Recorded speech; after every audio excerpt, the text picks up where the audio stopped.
오늘 하나님 말씀 보겠습니다. 오늘 하나님 말씀은 열왕기상 3장 4절부터 14절까지의 말씀입니다.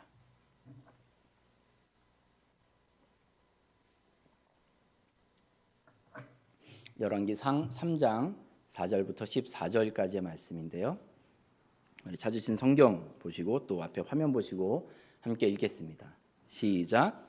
이에 왕이 제사하러 기브온으로 가니 거기는 산당이 큼이라.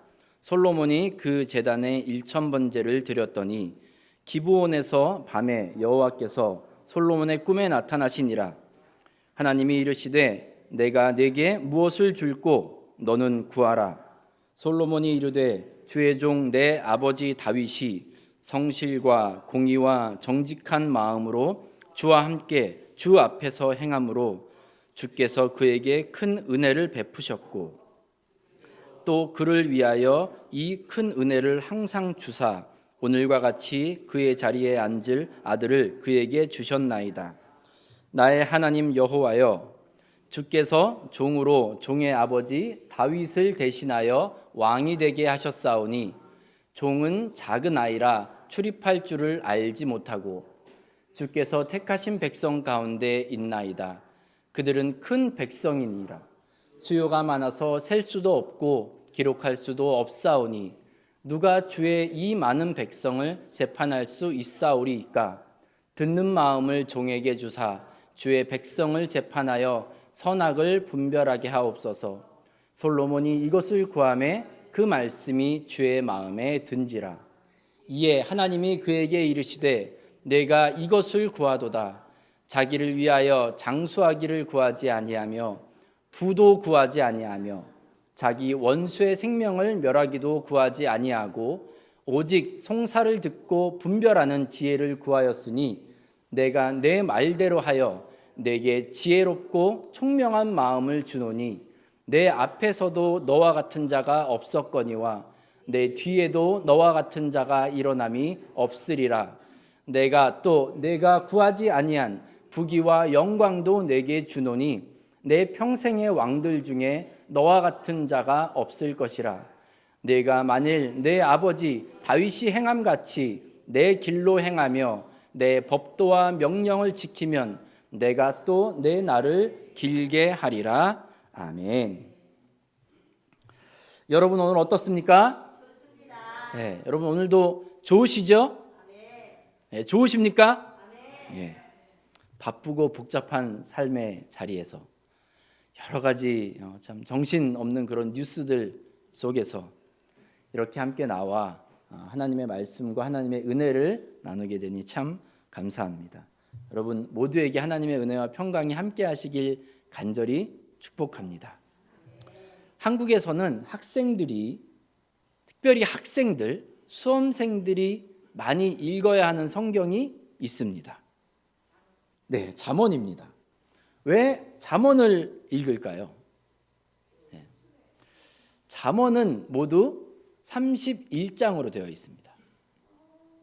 그래서 하루에 한 장씩 읽으면 한 달 동안 잠언을 읽게 되고,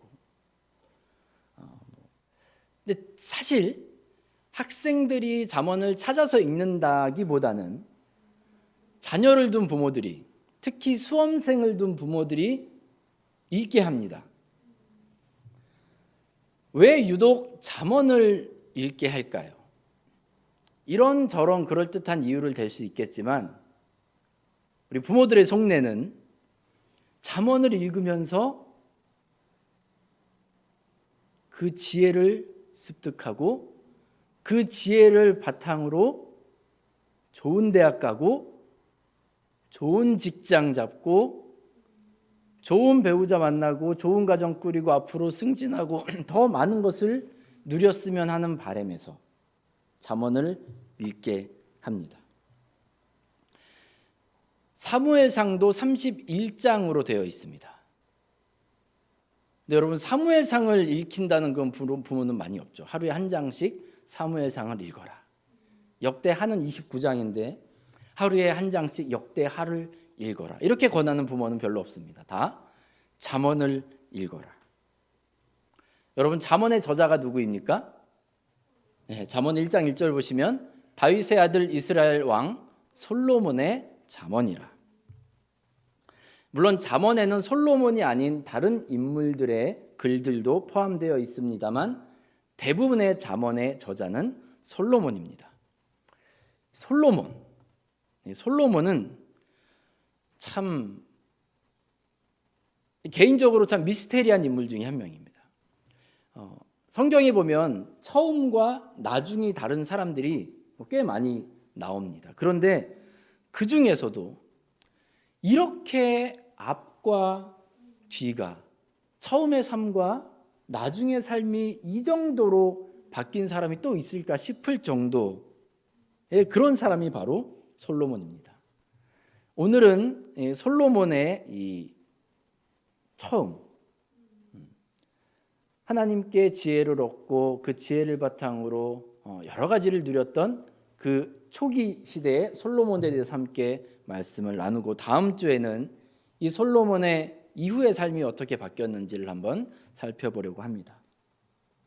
솔로몬 하면 자동적으로 떠오른 단어가 있습니다. 지혜입니다. 솔로몬은 지혜. 솔로몬을 가리켜 지혜의 왕이라고 부르고, 여러분 지혜 있는 사람 혹시 만나보셨습니까? 한번 그분들을 주변에 만나본 분들을 떠올려 보시기 바래요. 이 지혜로운 사람들은 보면 말 한마디를 해도 표현이 다릅니다. 똑같은 메시지를 전하는 건데 지혜로운 사람이 말하면 그 메시지가 통합니다. 어리석은 사람이 그 메시지를 전하면 쌈박질이 일어납니다. 이 지혜로운 사람은 타이밍도 어쩜 그렇게 적절하게 잘 선택하는지 모르겠습니다.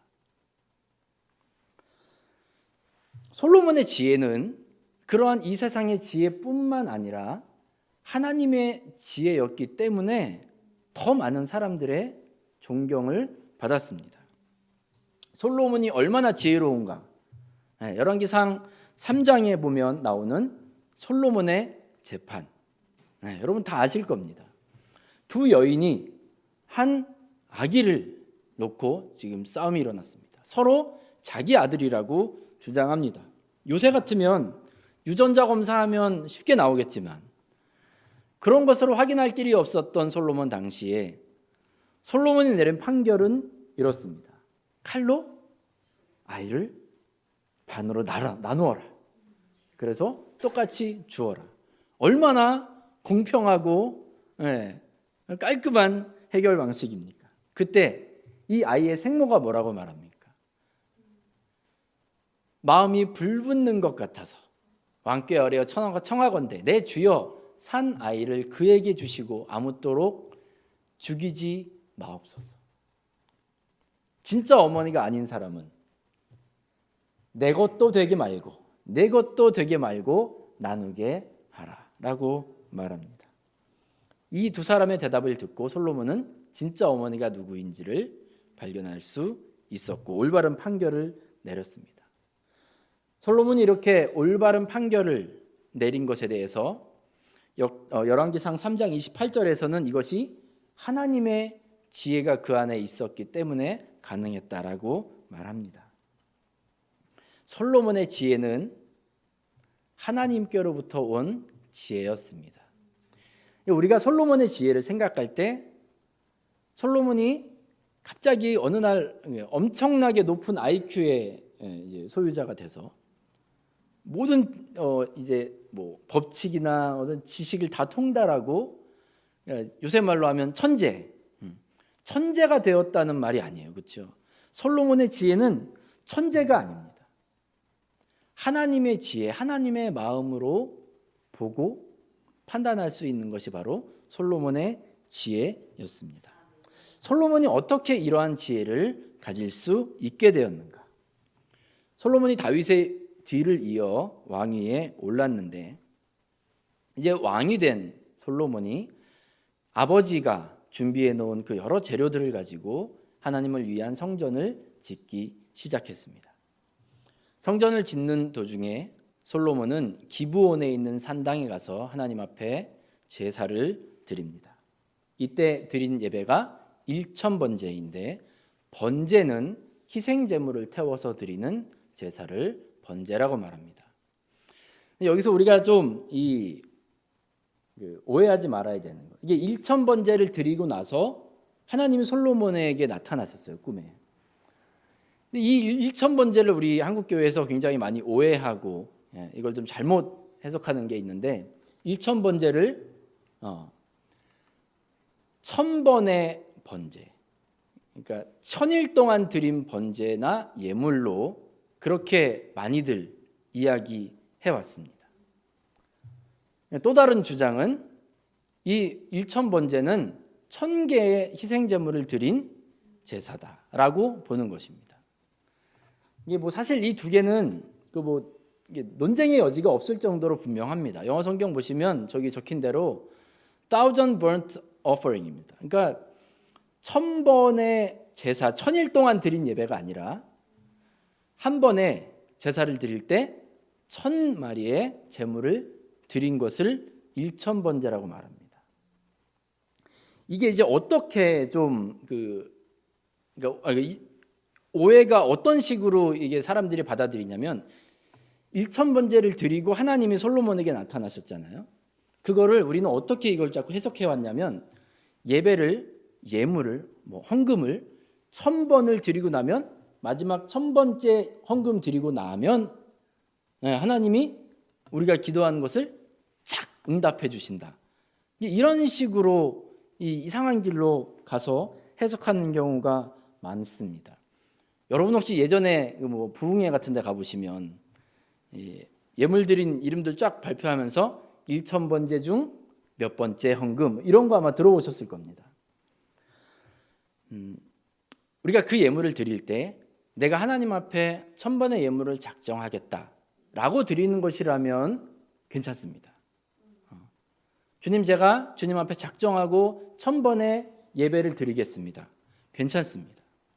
그런데 이걸 마치 1000번 헌금을 드리면 그 마지막 헌금을 드림과 동시에 이제 나에게 내가 기도했던 것이 이루어진다라는 기대는 그게 성경적이지도 않고 아주 잘못된 것입니다. 그러니까 오해를 푸시기 바랍니다. 일천번제는 1000개 한 번에 예배를 드릴 때 1000마리의 예물을 제 희생 제물을 드린 것입니다. 이제 다시 하나님과 솔로몬의 대화로 돌아가시죠. 내게 무엇을 줄꼬 너는 구하라. 정말 온몸에 전율이 느껴지는 그런 질문이 아닐 수 없습니다. 남의 일인데도 여러분 우리 일로 생각해 보십시오. 무슨 대답을 하시겠습니까? 이 질문이 내게 무엇을 해줄꼬 너는 말해라 라는 하나님의 이 말씀이 솔로몬에게도 너무나도 솔깃할 수밖에 없었던 이유가 솔로몬이 왕이 되는 과정이 순탄치가 않았습니다. 다윗이 나이가 많아서 이제 후계자를 정해야 되는데 그 일에 그렇게 열심히진 않았습니다. 순서 이게 보통 장자에 따라서 순서들을 이렇게 내려가야 되는데 솔로몬은 그 왕위 계승 순서에 있어서 생각보다 매우 낮은 위치에 있습니다. 그때 등장한 인물이 넷째 아들인 아도니아입니다. 다윗 이제 아도니아 위에 3명의 형들이 더 있었는데 첫째는 암논. 이 암논은 압살롬에 의해서 셋째 아들에 의해서 죽습니다. 둘째 아들은 길르압인데 성경에서 전혀 언급된 바가 없습니다. 그래서 혹시 어렸을 때 죽지 않았을까라고 추측하기도 합니다. 셋째 아들은 압살롬인데 이 압살롬 아들이 반란을 일으켜서 목숨을 잃게 됩니다. 아도니아가 계획한 것은 아니었는데 그 앞에 3명의 형들이 착착착 정리가 되었습니다. 이제 누구 차례입니까? 자기 차례예요. 순위로만 봐도 이 아주 적임자가 아도니아인데 이 아도니아는 외모로도 아주 훌륭한 사람이었습니다. 열왕기상 1장 6절 보시면 그는 압살롬 다음에 태어난 자요 용모가 심히 심히 준수한 자요. 여러분, 여자는 예쁘면 다 용서되고 남자는 잘생기면 다 용서된답니다. 믿으십니까? 이게 외모가 뛰어나면 그 사람을 보는 자체로 마음이 높고 너그러워지고, 그래서 그 잘생긴 그 요새 그 한국 그 아이돌 가수들 보면서 사람들이 그렇게 얘기해요. 존재 자체로 힐링. 아무것도 한 게 없는데 존재 자체로 힐링. 이게 우리나라만 그런 게 아니라 텍사스 법원에서 판결했던 사건 2234건을 조사해 봤더니 같은 죄를 지었는데도 상대적으로 외모가 출중한 사람에게 내려진 형량이 반 정도였답니다. 험상궂은 남자가 사기나 흉악범죄를 저지르면 형량이 훨씬 늘어났다는 그런 연구 결과가 있습니다. 외모가 이렇게 뛰어난, 그냥 준수한 것도 아니고 심히 준수한 아도니아가 사람들에게 주는 호감은 이루 말로 할 수 없었을 것입니다. 그걸로 끝이 아닙니다. 그 다음 보십시오. 그의 아버지가 네가 어찌하여 그리하였느냐고 하는 말로 한 번도 그를 섭섭하게 한 일이 없었더라. 쉽게 말하면 아버지 다윗이 이 아도니아에게 너 대체 왜 그러니? 라는 소리를 한 번도 들은 적이 없다는 겁니다. 얼마나 효자하고 바르게 잘 자랐는지를 알 수 있습니다. 외모에 큰아들이죠. 지금 큰아들 외모, 성품까지 어디 하나 흠잡을 데가 없으니 주변에서도 인정을 받아서 다윗 그 정부의 실세라고 할 수 있는 제사장 아비아달과 군대 장관 요압도 아도니아를 왕으로 추대하기 위해서 함께 힘을 모았습니다. 이런 상황에서 솔로몬은 한 8번째, 9번째 아들이거든요. 그렇다고 성경에서 그의 외모에 대해 칭찬하는 기록도 없고 성품에 대해 칭찬하는 기록도 없는데 여러 가지 조건으로 놓고 봤을 때 솔로몬이 왕이 될 가능성은 매우 낮았습니다. 그런데 우여곡절 끝에 왕이 된 인물은 누굽니까? 솔로몬이에요. 이 과정 가운데 솔로몬은 분명히 깨달았을 것입니다. 내가 왕이 된 것은 내 힘이 아니구나. 내가 잘나서 된 것이 아니구나. 그래서 하나님께서 내가 내게 무엇을 줄고 너는 구하라 했을 때 7절에서 솔로몬은 먼저 자신을 낮춥니다. 종은 작은 아이라 출입할 줄을 알지 못하고, 하나님, 저는 아는 것도 부족하고 어리석은 사람입니다. 저는 능력이 부족하고 할 줄 아는 것이 없는 사람입니다. 그런 자신을 하나님 앞에 그렇게 자신을 낮출 수 있었기 때문에 하나님께 구하는 것이 이겁니다. 9절 보십시오. 듣는 마음을 종에게 주사. 듣는 마음을 종에게 주사. 솔로몬이 자기 자신을 낮추었을 뿐만 아니라 지금 본인이 왕으로 있는데 자기 백성들을 뭐라고 부르고 있는지 보십시오. 9절 보세요. 듣는 마음을 종에게 주사. 누구의 백성을? 주의 백성을. 왕인데, 넘버 원의 권력자인데 그의 백성들을 가리켜 누구의 백성이라고요? 주의 백성. 하나님의 백성이라고 고백합니다. 하나님의 백성들을 대하고 그들 사이에서 선악을 분별해야 될 텐데 주님, 제가 아는 것이 없습니다. 저는 어리석습니다. 그러니 듣는 마음을 허락하옵소서. 그러니까 다윗에게 있어 지금 자기가 왕이지만 다윗이 그 나라를 바라보고 그의 백성들을 바라보는 방식은 이런 겁니다. 하나님의 나라를 하나님의 백성들을 하나님을 대신해서 제가 지금 이끌어 가기 때문에 주님, 저에게 필요한 것은 듣는 마음입니다. 하나님의 말씀을 듣는 마음, 하나님의 백성들의 그 소리를 들을 수 있는 마음.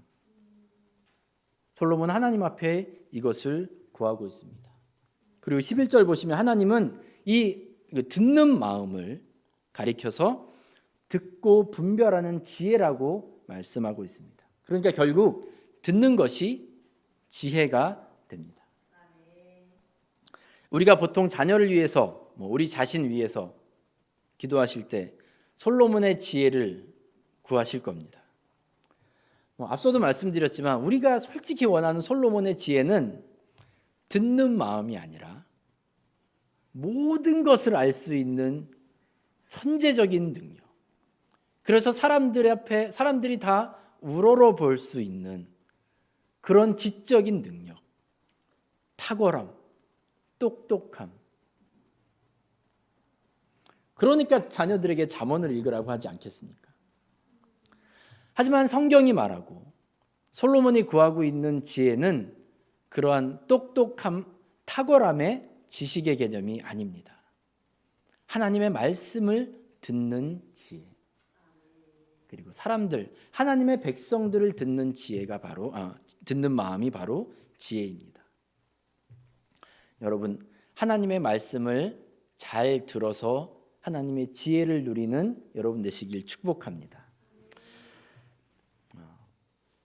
시편 119편에 이렇게 말씀하죠. 주의 말씀은 내 발의 등이요 내 길의 빛이니이다. 우리는 내가 모든 걸 잘 알 때 그것이 내 결정의 근거가 됩니다. 누가 그것에 대해서 다른 얘기하면 불같이 화를 냅니다. 내 지식을 믿고 내 경험을 신뢰하기 때문입니다. 하지만 우리 하나님의 백성들은 하나님의 말씀이 내 발의 등이고 내가 한 걸음 한 걸음 나아갈 때 비춰주는 등이고 내 길의 빛, 멀리 가는 목적지를 향해서 가는 그 끝에 있는 빛. 그래서 우리가 그 빛을 보고 나아갈 수 있다고 고백해야 합니다. 이 고백이 있어야 고난 가운데 내 경험과 세상의 지식 때문에 무너지고 쓰러지지 않을 수 있고, 일이 잘 풀리고 잘 될 때 눈 가리고 귀 막고 교만하지 않을 수가 있습니다. 제가 정말 좋아하는 말씀인데요. 같이 한번 읽겠습니다. 시작. 하나님의 어리석음이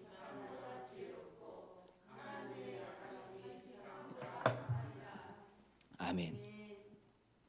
여러분 믿으십니까? 진짜 믿으십니까?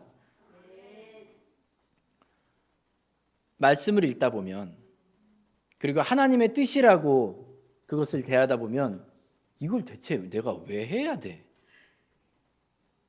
싶은 때가 있습니다.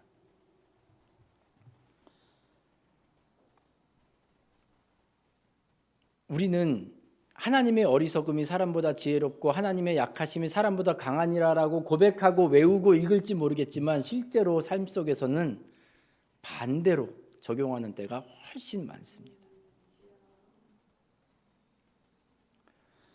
하나님의 길로 행하기 위해서는 반드시 하나님의 말씀이 우리를 인도해야 합니다. 여러분, 그게 지혜입니다. 그것이 하나님의 지혜입니다. 내 눈으로 볼 때에는 어리석어 보일지 모르겠지만 나를 생명의 길로 인도하시는 하나님의 지혜입니다.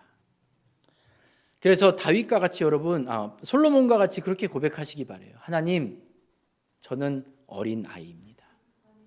하나님, 저는 어리석은 사람이고 아는 것이 없고 약한 존재입니다. 그렇기에 하나님 말씀을 들어야 합니다.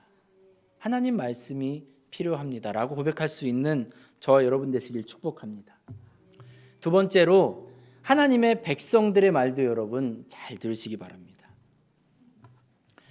앞서도 말씀드렸듯이 솔로몬에게 있어 백성들이 자신에게 통치의 대상이고 소유의 일부였다면 그들의 말을 귀담아 들을 필요가 없습니다.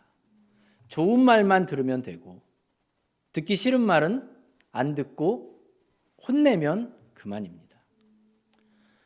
하지만 창기 2명이 왔을 때 사회적으로 지탄받고 인정 못 받고 손가락질 받는 그 두 연이 왔을 때에도 그들의 이야기를 잘 들을 수 있는 마음, 백성들의 이야기를 잘 들을 수 있는 마음. 왜 잘 듣습니까? 하나님의 백성이기 때문에 그렇습니다. 하나님의 백성이기 때문에요. 여기 앉아있는 모든 분들도 모두 다 하나님의 백성들입니다. 그래서 여러분 가정에서도 교회에서도 여러분 직장이나 일터 또 만나는 모든 사람들이 하나님의 백성임을 인정하시고 잘 들어주시기 바랍니다. 여러분 말하는 게 쉽습니까? 듣는 게 쉽습니까? 네, 말하는 게 쉽습니다. 내가 할 말 하고 돌아서는 게 제일 쉽습니다. 그리고 스스로를 위로할 때 나는 뒤끝이 없다 이렇게 말합니다. 여러분 그것은 뒤끝이 없는 게 아니라 어리석은 겁니다. 듣는 게 어려운 의미, 듣는 게 중요한 의미는 거기에 공감의 의미가 포함되어 있다고 해요. 여러분 사실 누구랑 이야기를 해도 어떤 문제를 탁 꺼내서 얘기를 했을 때 대부분의 사람들이 그렇습니다. 얘기 조금만 들어보면 결론 나와요. 길게 들을 필요도 없습니다. 처음 몇 마디만 들어도 이래서 그렇습니다 라고 말할 수 있는 게 여러분 다 그렇게 말할 수 있는 분들입니다. 그런데 여러분 그 자리에서 그래서 말 자르고 이걸 고쳐야 돼. 이게 문제야 라고 말하면 정답일지언정 여러분 그분과는 더 이상 대화할 수가 없게 됩니다. 그래서 이 상담의 아주 기본 중에 기본이 경청이라고 합니다. 경청. 존중하는 태도와 잘 듣고 있다는 표정과 적당한 추임새. 한국 정부 부처 중에 권익위원회가 있는데 이 대부분 국민들의 민원을 해결해 주는 그런 부처라고 해요. 그러다 보니까 이제 별의별 사람들이 다 오는 겁니다. 자기들이 제출한 민원이 해결이 안 됐으니까 찾아올 거 아닙니까? 그 중에서는 뭐 욕설하고 소리 지르고 뭐 협박하고 이런 거는 그냥 예산일이라고 해요.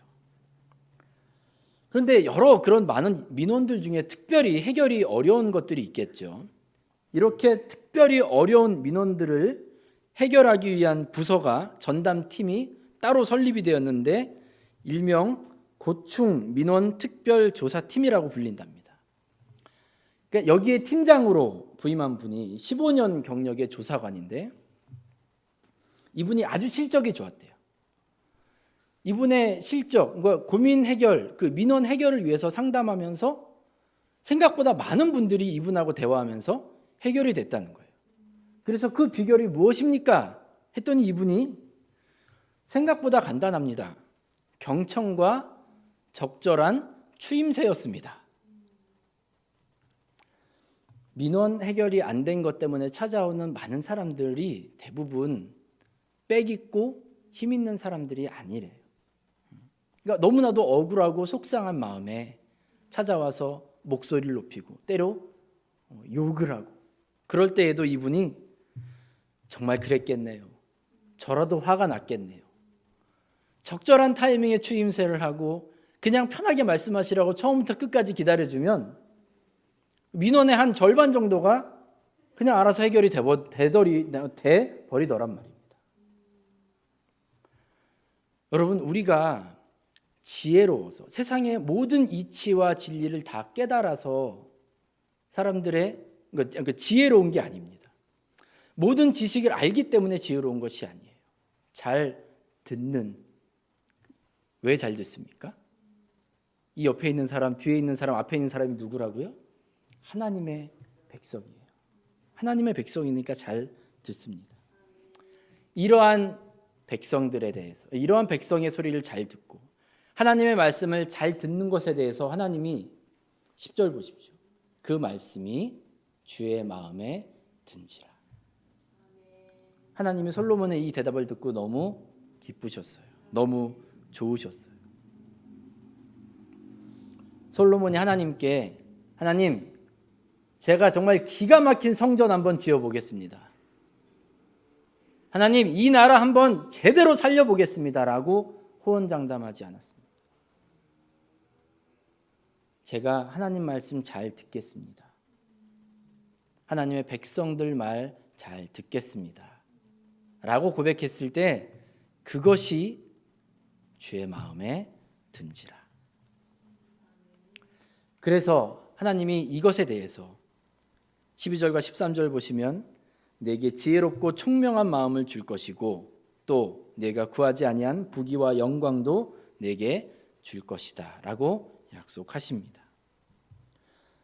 하나님의 지혜를 구하는 사람에게는 하나님의 일을 하시기 위하여 분명히 하나님이 부어주시는 축복이 있을 줄로 믿습니다. 사랑하는 여러분, 솔로몬의 지혜는 다 아는 지식, 탁월함, 천재성이 아닙니다. 듣는 마음. 하나님의 말씀을 잘 들을 때 하나님께서 인도하시는 길로 갈 수 있을 것이고 하나님의 백성들의 이야기를 잘 들을 때 하나님의 백성들의 마음을 얻을 수 있을 것입니다. 그것이 솔로몬의 그 앞날에 많은 것을 이루게 만든 지혜의 시작이었습니다. 사랑하는 중앙교회 성도 여러분, 먼저 우리의 어리석음과 약함을 인정하고 고백하시기 바랍니다. 주님, 저는 어리석습니다. 주님, 저는 약합니다. 그래서 하나님의 말씀을 듣기 원합니다. 하나님 백성들의 말씀 듣기 원합니다 라고 구하는 저와 여러분 되시길 주님의 이름으로 축복합니다. 이 간구가 하나님을 한없이 기쁘게 만들 것입니다. 기도하겠습니다.